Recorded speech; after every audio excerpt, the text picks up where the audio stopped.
it's 100% worked until it comes up on your phone and tells Okay. you that it's live. So it says the broadcast has started. So we'll give it a couple of seconds and see how we go. It's always that awkward part when someone watches the video back and they see the two people sitting here just kind of like looking at the ground. You're like, what do we do? Is it live? Waiting patiently. Exactly, waiting patiently. Yeah, well, you'll understand this from obviously being from Twitch. So we're using StreamYard right now, but we used to use OBS to send to Restream.io to then send to Twitch. So I mean that's a problem in itself because you can't just send. Then to send to LinkedIn, obviously at the end, but you can't send directly to LinkedIn. So we had so many problems with that, and I don't mind using StreamYard, but because I'm used to using OBS and things like that, StreamYard's a little bit too user-friendly for me. I can't do proper scene transitions and things like that I'd like to do. So there's always that bit of disconnect. When I do a solo stream, it's okay because I can set OBS as a virtual cam into here, and that's fine. But then I can't really play mood music when I'm going to go live and that kind of stuff. And it helps to solve some of those problems. You know, like everyone in Twitch has a starting stream and an ending stream. Like you can't do that with this, for example. I see. So people get cut off and that kind of thing. So, hey, maybe they can use your help. Yeah, I mean, I didn't even know LinkedIn LinkedIn Live was a thing until I saw you using it, like I don't know, a month or two ago. Is it pretty? It must be pretty new. It is, yeah. I applied a while ago because they gave it to like 3. They've got some people that are called, I don't know, some LinkedIn super influencers. Like I think Richard Branson's one of them, another couple. And I think they gave it to them to do probably some paid promo with. And I sent in a request straight away. Hey, can I get this? I'm growing on LinkedIn. I want to do more. But now it's something on your feed. It should be on the left that I don't know if anyone can apply for it, but it's on the left of my feed when I'm in LinkedIn. And there's a big red kind of button on there that says, hey, LinkedIn Live's here, apply. But it's not a very straightforward process. I applied and didn't know I had it until one day I looked on the left and it said I did have access. And then when I clicked through, instead of it telling me how to set it up, it was telling me how to apply. So I was like, do I have it? Do I not have it?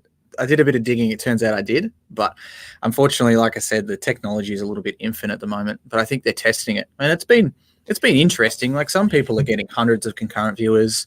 But you've got the same problem, well, not problem, but same difference as you do with Twitch versus YouTube, right? On YouTube, you can get 1 million views on a video. Is that worth more than getting 5,000 concurrent viewers? You know, the 5,000 currents are more active. They're asking more questions. They're engaged, but there's not as total views. So it's that I'm going through the same thing that my influencers I work with go through, basically, when they ask themselves those questions. Well, it turns out that creating a streaming platform is not that easy. They're gigantic companies which have been doing it for 8 years. It's not that easy to catch up.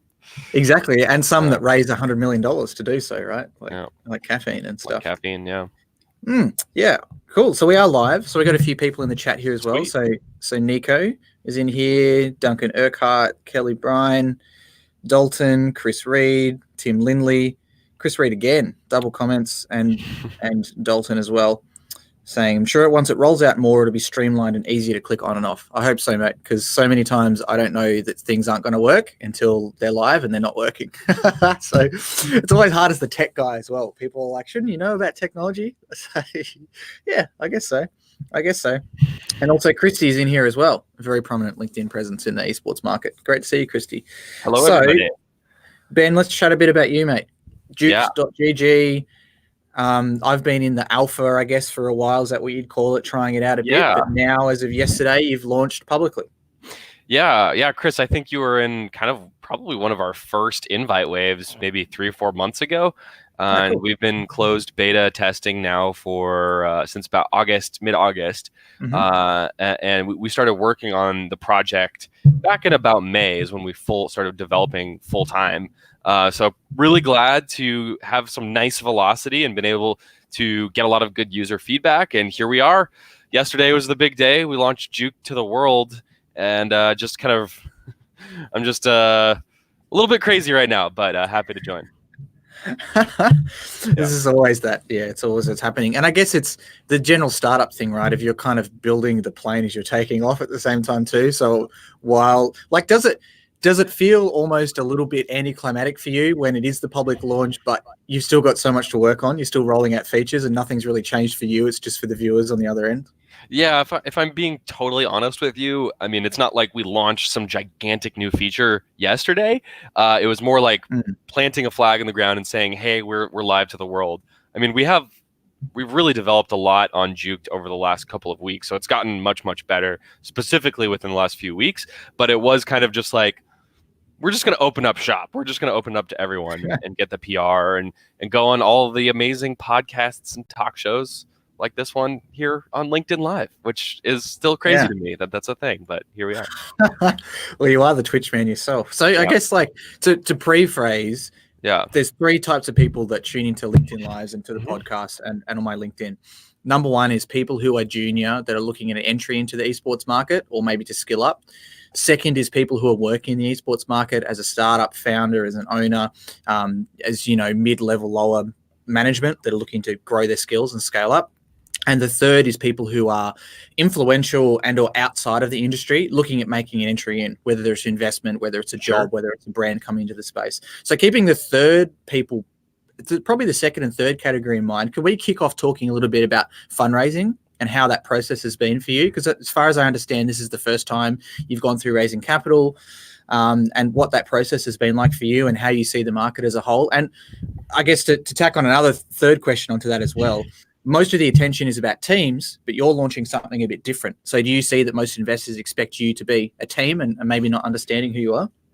Sure. I'll give my elevator pitch, and I'll try to keep it literally to an elevator pitch, 30 seconds. So what we're building with Juked is the best way to watch esports. Esports is a very fragmented ecosystem, and there's really no good way to follow everything going on across the top games. There's so much going on across the top games now that there can literally be dozens of esports tournaments going on in a single weekend.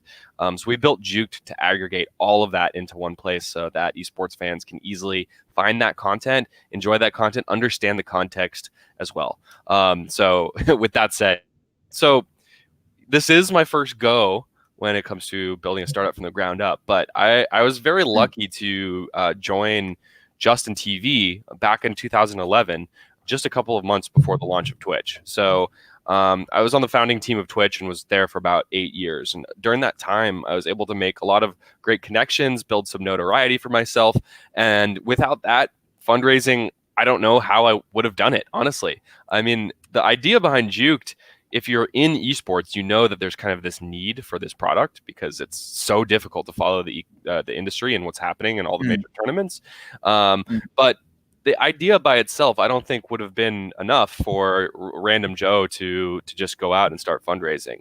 So we feel pretty lucky. Myself and my co-founder have been in this industry for a long time, build a lot of great connections, have at least some credibility behind our names. And that was what allowed us to raise about $500,000 from angel investors. So we have no institutional venture capital firms backing us at this point. It's only angel investors, but it's people that we've either met throughout the years, were part of our network, had followed myself or my co-founder, Chris Chan, Chanman V. He's done a lot of podcasts in esports, and they saw us talking about this idea. And a lot of the time they actually reached out to us. So I think we've been lucky that fundraising has been easier than it could have been. That said, I've had at least 85 investor conversations over the last 3 months, which is not like out of the ordinary. That's kind of what you have to do if you want to really successfully close any deals, is you really got to get volume. So we've been out there talking to a lot of people.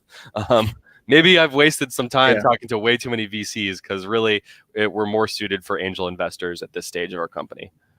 Yeah, and something that you and I have talked a little bit about, and off this conversation or even on our podcast, and what I've also talked to a lot of others about, is that so many esports companies are in that sector right now where they may be suitable or even a little bit too big for angels, but they're too small for VCs because they're pre-money and they're in the idea stage. Do you find yourself fitting in that kind of problem, in that kind of section? Has that been a bit of a problem for you or a bit of a struggle?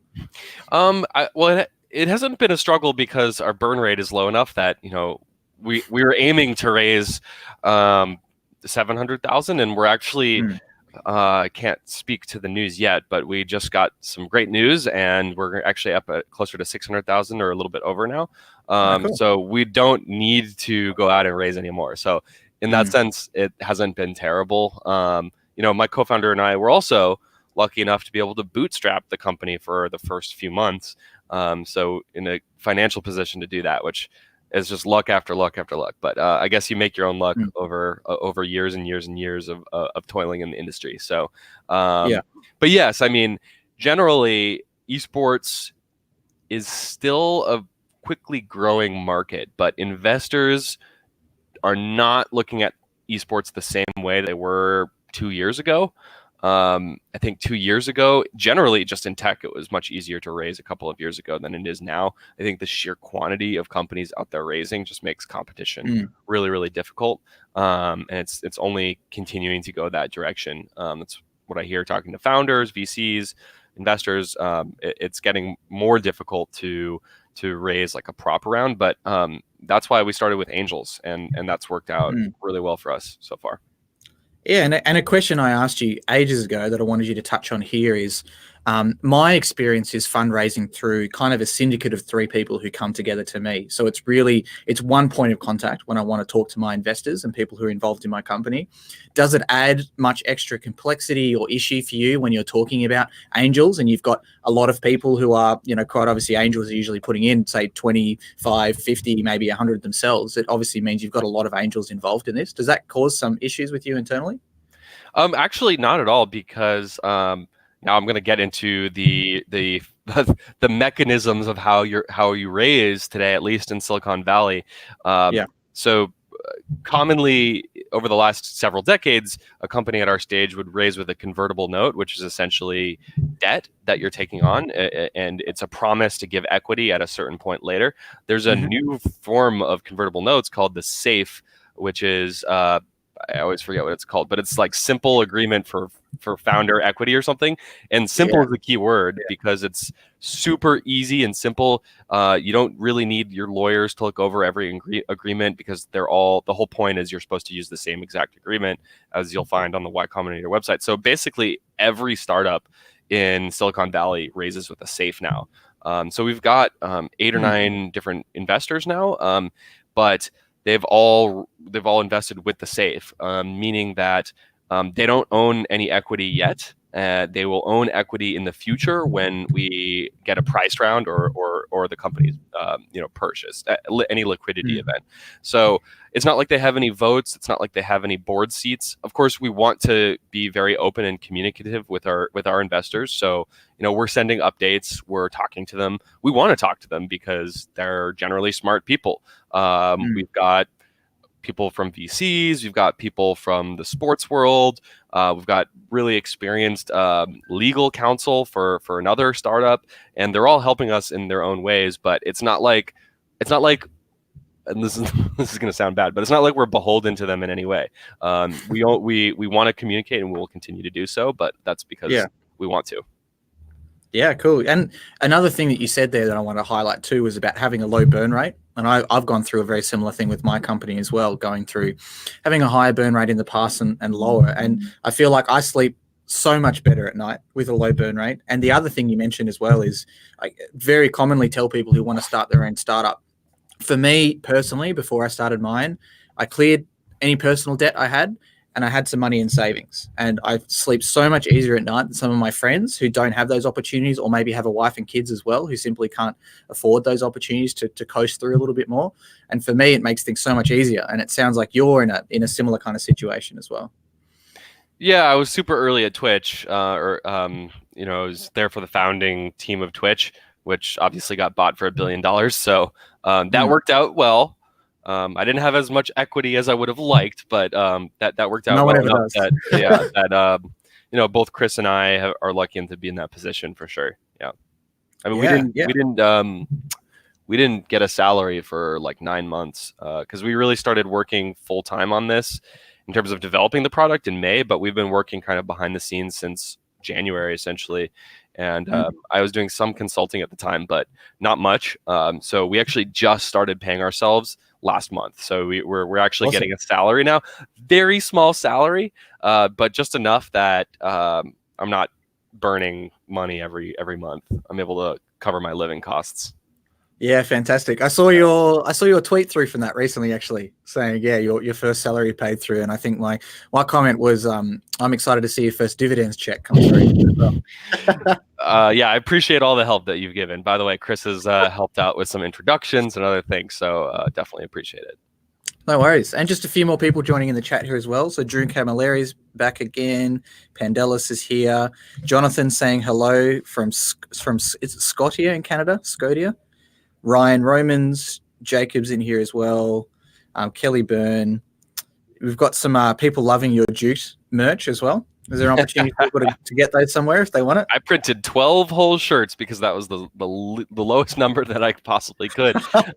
Some lucky people got them at BlizzCon, but you have to be either helping us out or a really close friend. However, I did get a bunch of people that were like, that shirt is dope. I want it.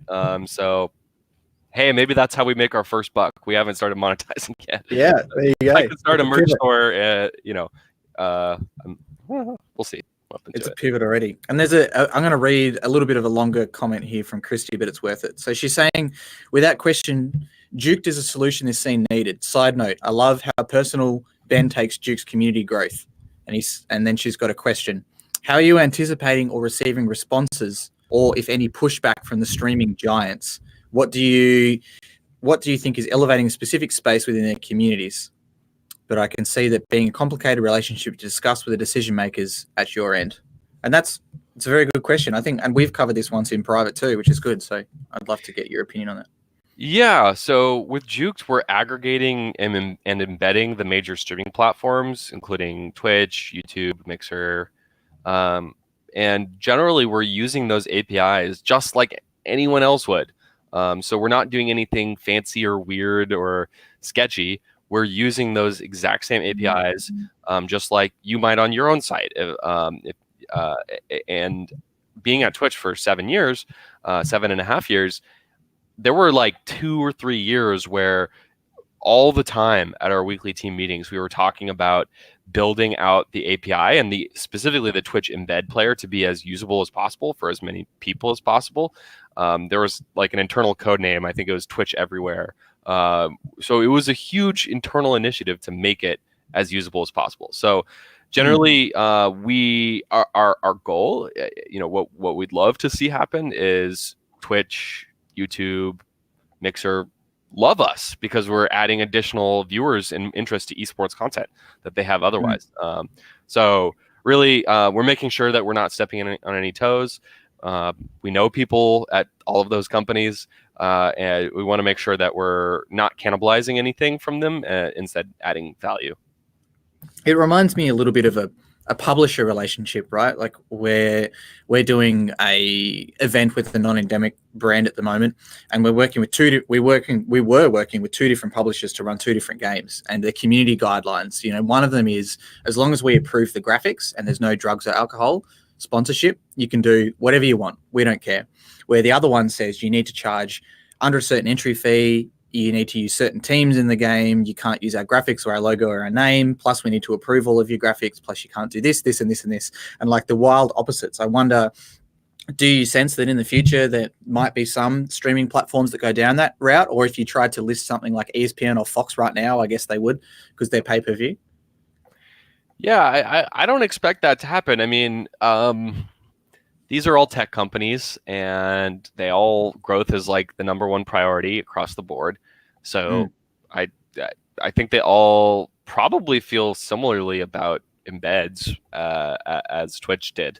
I don't know as well about the other companies, but I don't foresee any issues. And as someone who's been around in the esports market for a really long time, and this is a little bit of a tangent from Juked, a personal question, I'd love to get your opinion on pay-per-view in esports, the validity of it, whether you think it's got a place in the future. Obviously, like MLG has done it in the past, many moons ago, but we haven't really seen it much since. I don't know if pay-per-view is going to be big. I think it could work. I think it could work in the same way that like MMA pay-per-view works. And that's how MLG had tried to do it. It was back when StarCraft 2 was really young and like the Korean players never came out to North American events. So it was like, okay, we're going to have a fight card. It's NA players, Korean players, like clashing, and they hyped it up like that. Mm. And I will say, like, that actually did sell a lot of tickets, a lot of digital tickets. But there's really I think there's a super interesting dichotomy of motivations in esports. Over the last 5 years, we've seen esports go from being almost purely, from the publisher standpoint, almost purely marketing. LCS in the early days really didn't invest in making sure it was a sustainable business, which was a problem for the teams playing in LCS. So we've seen a shift go from Riot seeing LCS as being, a way to market League of Legends, and if they make back some of their money, it's okay, but it really wasn't the point. We've seen that shift go fully now, where Overwatch League, CDL, LCS, LEC, all these major esports leagues are trying to become self-sustaining businesses. At the same time, it still is marketing. Like, it's still marketing for their games that they're selling or the skins that they're selling. So I think that is one of the main reasons why we haven't seen esports go behind a paywall, is that the publishers still benefit from as many eyeballs as possible being on it. And then the other reason is Twitch, YouTube, Mixer are the same. They want as many eyeballs as possible. And when Twitch pays millions of dollars, or YouTube pays or Mixer pays millions of dollars for broadcast rights for a league, they want that to get as many eyeballs as possible. So I don't think it's impossible. Like, it could definitely happen at some point, but the way that the market's structured, from the publishers benefiting from having as wide reach as possible to the streaming platforms being the one paying the broadcast fees, the market is not structured in a way that I think we'll see that anytime in the next 3 years. I think 3 to 5 years, maybe somebody will try it. But I mean, can you imagine if LCS you had to pay to watch? I mean, that would be bizarre. Like, yeah, I don't see that happening anytime soon. Yeah, I think you're right. Part of it's what the market's used to. I remember looking at the MLG pay-per-view streams and never crossed my mind to want to pay for them whatsoever. And that was at the stage when I was a StarCraft 2 pro manager. I was managing a player in Australia and sponsoring him, and it just wasn't an option for me. But I think it's because I'm used to not paying for things.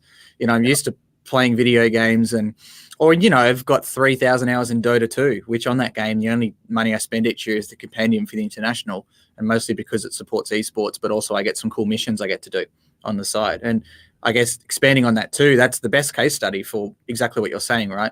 It's pretty obvious that Dota 2, with some back of the napkin numbers, Valve makes about a $50 million profit off that marketing exercise. After all things considered, after they pay for the 1.6 million in the prize pool and pay for PGL to run it and fly their staff over and book the venue and do a little bit of marketing. Most of it's in the game anyway. They're walking away with at least 50 mil US in their pocket.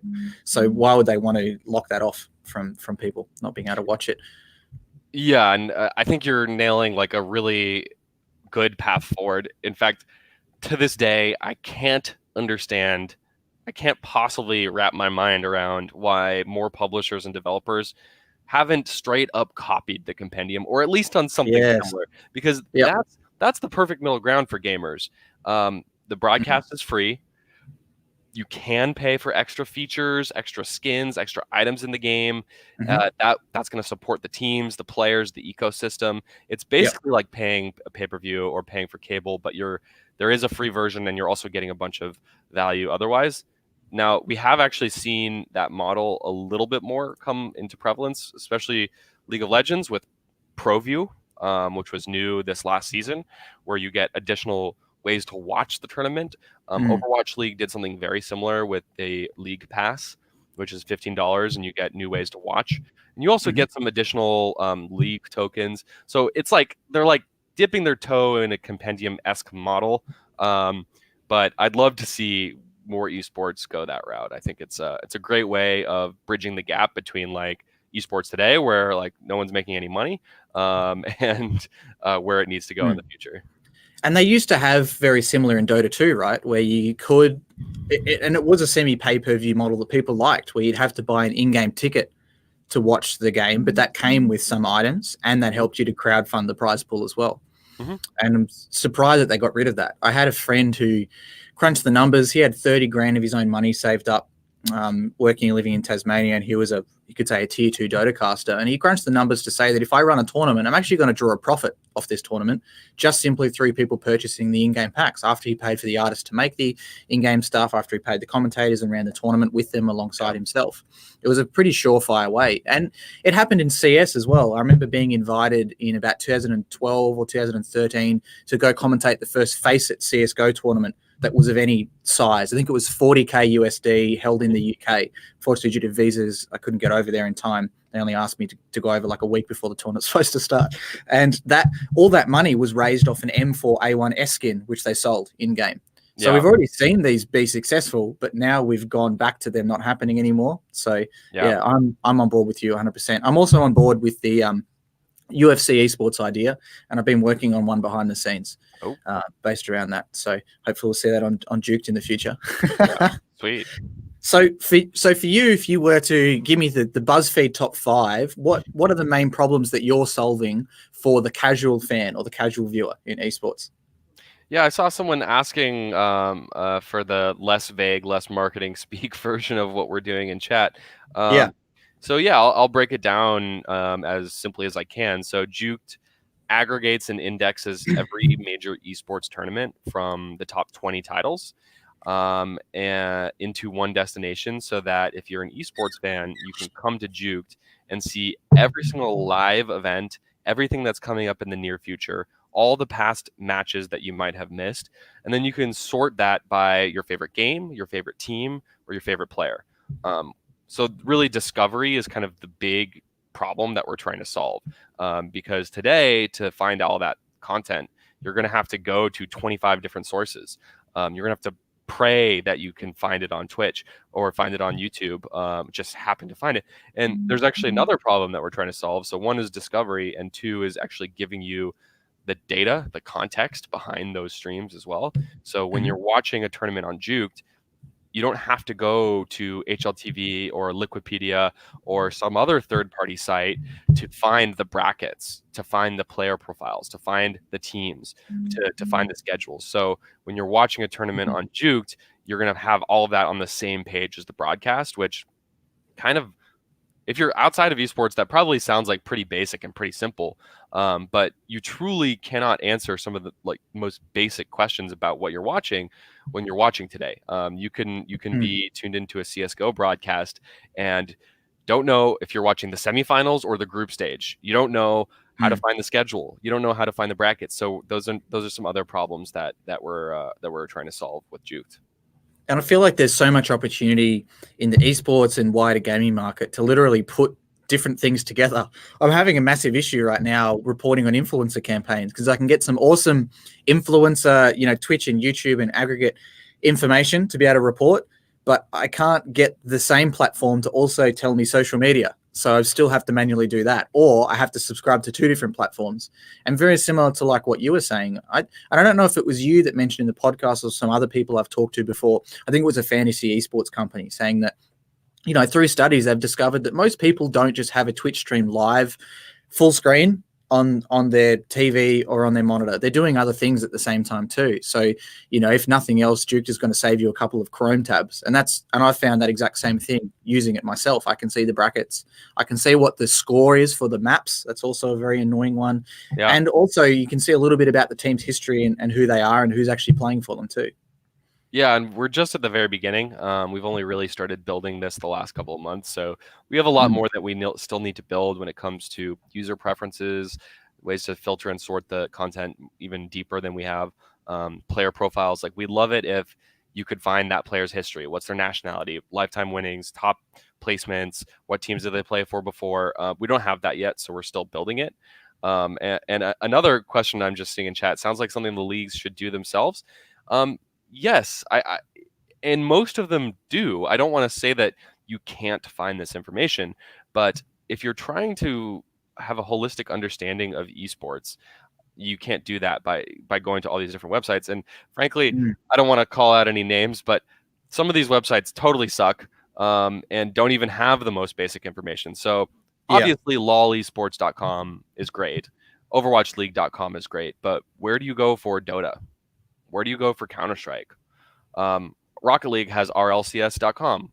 also a great site, but like we're pulling all of that together from all of these different games into one place. And I hate to use this analogy because it's like done to death, but there is no ESPN equivalent. So we want to be that ESPN for esports. And you're definitely right. I'm cringing internally for saying that out loud, but it's true. It's true. It's the best way to say it. It's like what everyone says, the Uber of. Exactly. And now you're doing the ESPN of. I see where you're going with that, and you're 100% right. It's always. I remember the first conversation we had together, which was exactly like that, where I said to you, as an ex-semi-pro player of Counter-Strike, sometimes I want to watch the 100 Thieves boys play on stage because I used to play against them or run tournaments they played in, but it's so impossible for me to know. Like, what are they playing in right now? Are they in PGL? Yeah. Where's that? Are they playing in ESL? What country are they in? I don't know where to find the things from. Is it on Twitch, Facebook, Mixer? I don't know. Everything's so fragmented, which is, in my opinion, the best and the worst thing about esports. There's always so much content and it's everywhere, but it's so impossible to find things. And using your example again about, LOL esports being good and et cetera, it shows why a website like hltv.org is so amazing. It was the only website I ever used to go to when I was a CS player because I knew it had everything there. And, you need to be able to build those aggregates. And there's so many of these esports websites where I don't know how much the tickets cost to go to the live event, when it actually is, what the stream link is going to be. And I'm actively searching for these a lot of the time. I'm going back through tweets, trying to find information from a team that's playing in the tournament about where to find the live stream and things like that.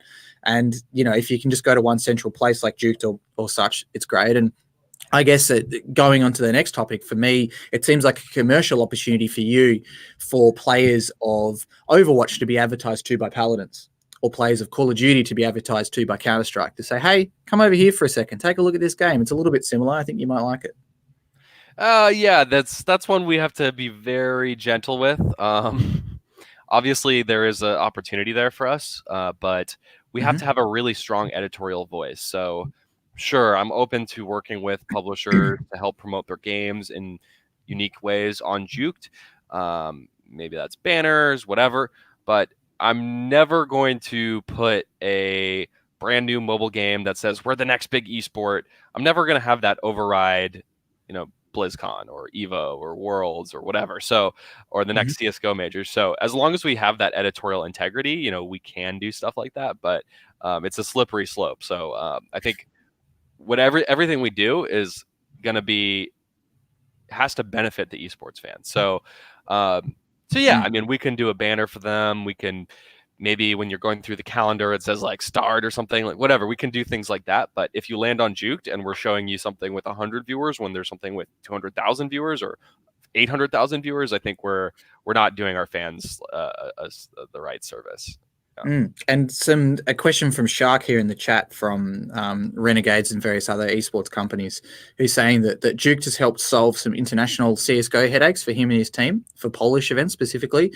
But also, can you touch on the roadmap upcoming? He was saying your co-founder had some great knowledge online about that, but yeah, for the stream watching at the moment.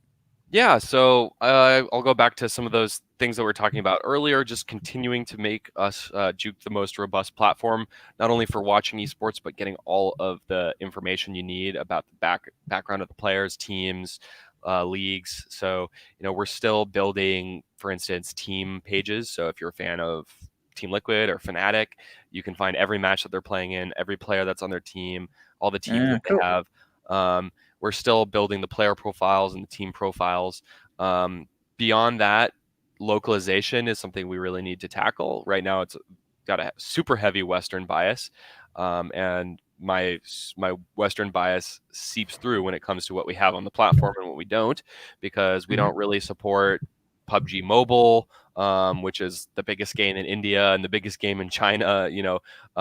So we do have to open our eyes to the international markets a bit more and have localization by language. Supporting more games is really important to us. And then once we're really confident that we've built a product that esports fans love and they're coming back to all the time on web, we have to then focus on mobile, and we have to focus on smart TVs. I watch a lot on smart TVs. And I know that if we're not there, I wouldn't be able to use Juked when I'm in my bedroom chilling out at night. I think those are some of the immediate things. We have a lot of ideas for what we want to build that things that users can actually get their hands on, and contribute to Juked. So some of those ideas are like creating tools for tournament organizers so that they can create their own pages on Juked really, really easily, which obviously you can do on your own website, but it's difficult. And so if we can make it really easy to put up all your schedules, all the teams that are playing, all their player profiles, get the brackets on there, on the standings on there. If you have multiple streams associated with your event, we'll create that multi-view. So we already have the ability to do this. If we're doing this for the events that we're supporting today. So what if we turn the keys over to tournament organizers? Like, these are the types of ideas that we're really interested in pursuing, kind of after we finish this discovery problem and this context problem that we're working on now. And a question from the chat as well, asking about social media integration with Juked as well. Yeah, this is something we've also thought about quite a bit and talked about internally. I do think that there should be some way to be social on Juked with your friends. An idea we love is invite friends to watch an esports event with you and maybe create a chat room for that. I'm wary of having yet another comment system, right?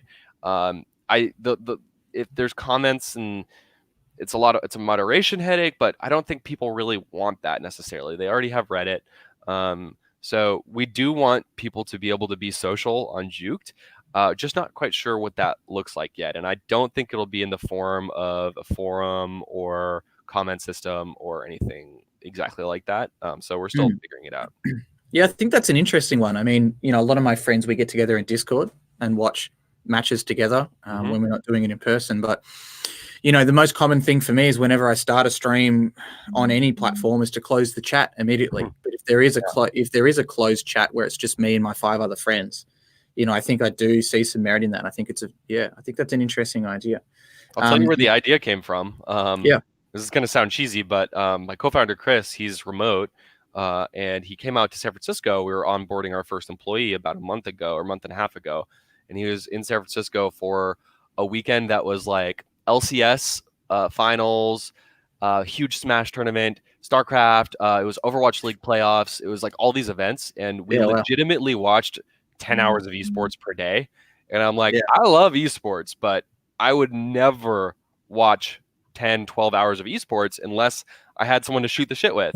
Because I don't really watch League that often, but he knows more about it than I do. And then I know more about Smash than he does. So that's kind of how the idea came together. Yeah.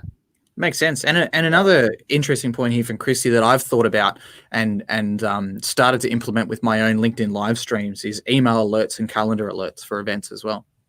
Yeah, we've got that already, actually. There you go. Perfect. Yeah, I've been trying to register an account, though. You have to register. So go ahead and register on juked.gg, and you can sign up for notifications for everything. Yeah.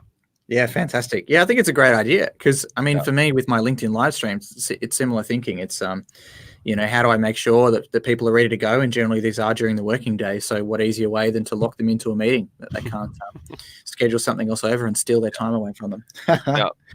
Is there, and there's another comment in here as well, is there any scope for you now or in the future to place betting into the system, into Juked? Yes. If we have hardcore esports fans watching every tournament, there's a lot of obvious crossover with betting. It's not something that I know much about. And, I'm in California, Chris is in Florida. Neither of us can legally sports bet. Never really sports bet in my life. Or done fantasy for that matter.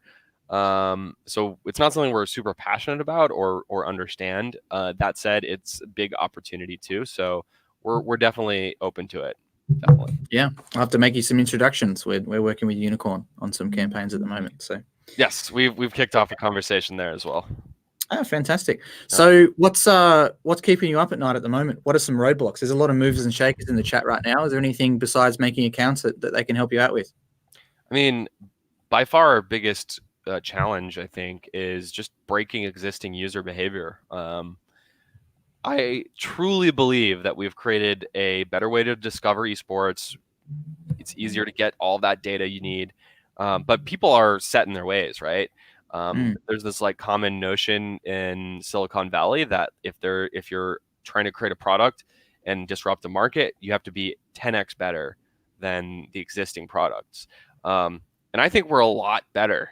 Are we 10x better? That's the question.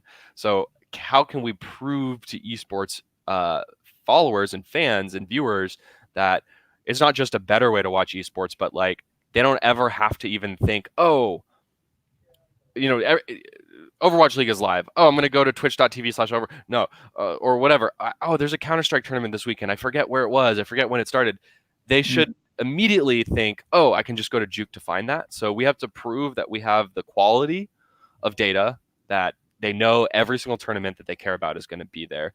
And we have to have such a user-friendly interface that it's so obvious that all of this data is there. So that's our biggest challenge, because as big of a problem as I think these are that we're trying to solve right now, esports is growing like crazy still, and people have their methods. Whether it's seeing, we've actually talked to hundreds of users at this point, and one of the questions that we always ask is like, how do you tune into an esports broadcast today? And by far, without a doubt, the number one response we got there was, I see somebody tweet about it.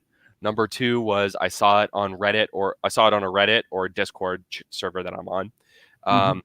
Number three was, I saw it randomly by scrolling through the Twitch directory.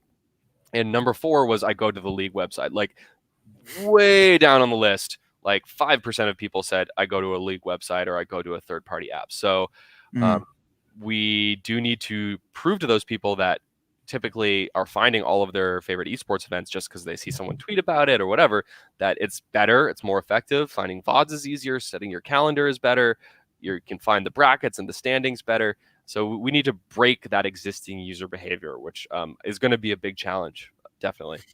Yeah, and to add some extra weight to that as well, I remember reading an article by Tort Delaney about esports news websites as well, and going through same problems to what you're talking about, where a lot of these websites are receiving 75% plus of their traffic from social and not native, whereas hltv.org is literally the opposite. And the same, using the singular case study of myself when I was a CS player, I would always open hltv.org. And similar to, like you were saying with Reddit, they call themselves the front page of the internet, because a lot of people, when they start up their PC, they might open Twitter, Facebook, maybe Instagram, as well as Reddit as well. So you're trying to be that first place that people go to, right?